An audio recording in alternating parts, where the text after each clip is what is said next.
काका माऊलींचा एक अनुभव मी आपल्यासमोर अतिशय म्हणजे अतिशय सूक्ष्म आणि मार्मिकपणे त्यांनी मला जो काही संदेश त्यांनी मला दिला तो मी आपल्यासमोर सांगणार आहे. मला माझे एक ओळखीचे साधक आहे, त्यांनी मला सुचवलं की तुम्ही हे अनुभव तुमच्या शब्दात व्हिडिओद्वारा सगळीकडे जातील, असेच सगळ्या साधकांपर्यंत पोहोचतील अशा रीतीने मांडा.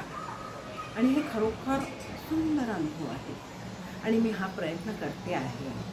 हा आपल्या सर्वांना काका माऊलींचा सगळ्यांनाच आशीर्वाद आहे या बाबतीत की नाना माऊली काका माऊलींच्या कृपेने मला खरोखर माझे जे सद्गुरू आहेत परमपूज्य रामकृष्ण परमहंस यांच्या रूपात काका माऊलींनी मला जे दर्शन दिलं त्याचा तो अनुभव मी आपल्यासमोर सांगण्याचा प्रयत्न करते आहे. एक दिवस सकाळचीच वेळ होती, 9-9:30 वाजले होते. काकांचे एक भक्त राजू त्रिकाळ हे त्यांच्याबरोबर काकांच्या घरी आणि एक 10 मिनटं मी असं घरातला स्वयंपाक केला. त्या दिवशी यांना घाई होती, माझ्या मिस्टरांना कोर्टात जायची. मी भरभरा वरण भात भाजी पोळी केली आणि त्या दिवशी काय माझ्या मनात होतं की मी भरभरा आटपलं आणि गॅसवरच वरण होतं उकळत आहाटलेलं.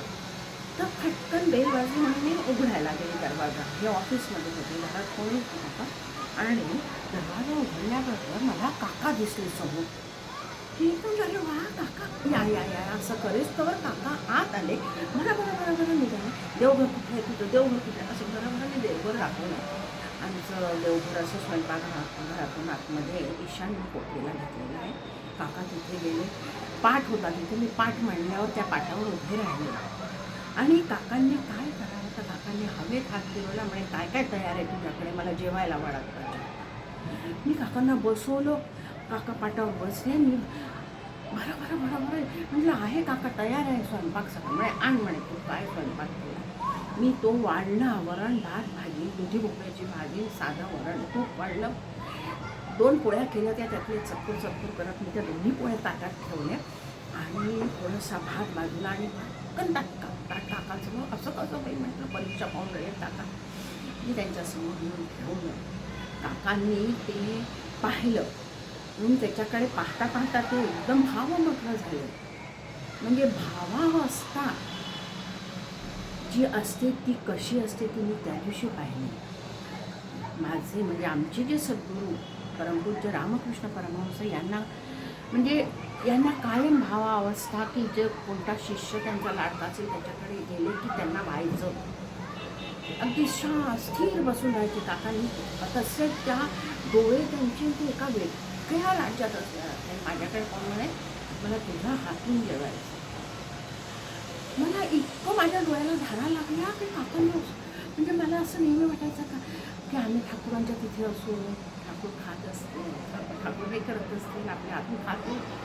काकांनी मला हेच सांगितलं की मला तुझ्या हातून जेवायचं. मी हातातलं माझ्या हातून त्या दिवशी नेमकेच धावूनवर होते आणि काकांनी असं म्हटलं तुम्ही धावत यांना बोलवायला ऑफिसमध्ये आवाज दिला, लवकर या काका आले. हे धावत खाली आले आणि यांनी म्हणजे मी तरी मागे थांबली आणि ह्यांनी काकांना म्हटलं हो काका जेवतो म्हणून राहिले आपल्या हातून. मी आणि यांनी त्या काकांना भरवलं. पोळ्यांचे ते 4 तुकडे त्यांनी हवेत फिरवले आणि खिशात घातले आणि प्रत्येक वाटीला वरणाच्या हे सगळं खाल्लं भाजी वगैरे आणि म्हणे शुद्ध अन्न आणि हे सगळे शब्द परमपूज्य रामकृष्ण परमहंस कायम म्हणायचे. ज्या भक्ताच्या घरचं अन्न शुद्ध असतं त्याला शुद्ध अन्नच ते म्हणायचे. आणि हा त्यांचा तो त्यांनी असं म्हटलं माझ्या खरोखर मला त्यावेळेला डोळ्यात पाणी आलं की अरे सद्गुरूंना केलेली प्रार्थना ती कोणत्या ना कोणत्या रूपात आपल्यासमोर येते आणि ती पूर्ण करावीच लागते. फटकन उभे राहिले काका आणि खरोखर आणि ते त्या दिवशी वरणाचं भांडं सुद्धा गॅसवर तसंच होतं, गरम उकळतं. भांड्याला काकांनी हात लावला. शुद्ध अन्न तुला कधीच काही कमी पडणार नाही. आणि झप जसे होते तसे त्या पोळ्यांची 4 तुकडे खिशात. यांनी काही दक्षिणा दिली होती ती सुद्धा त्यातच कोंडलेली आणि बरं भावा सत्य त्रिकाळला म्हणे चल, त्रिकाळच्या गाडीवर बसले आणि गेले. असे माझे काका मावडे यांच्या कृपेने मला सद्गुरूंचं दर्शन त्या दिवशी प्राप्त झालं. आणि हा अनुभव मी काकांना 2 दिवसानंतर गेली आणि काका म्हणे काय झालं होतं. मग मी त्यांना सगळं सांगितलं. ते हसायला लागले. झाली ना इच्छा पूर्ण. असे हे आमचे काका मावळे आणि माझे सद्गुरूंच्या कृपेने मला त्यांचं दर्शन लागलं. जय जय रघुवीर समर्थ चिंतन.